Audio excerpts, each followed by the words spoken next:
ห็นปลาป่ะจ้าเพียว้ายปลาซิวมาเป็นฝูงเลยจ้าคนนั้นพากันมากินอีหยังบ่นั่น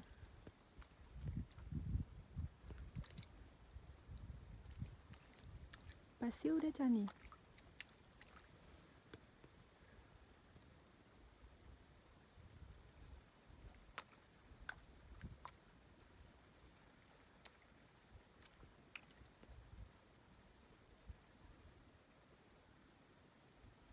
ไปกันเป็นฝูง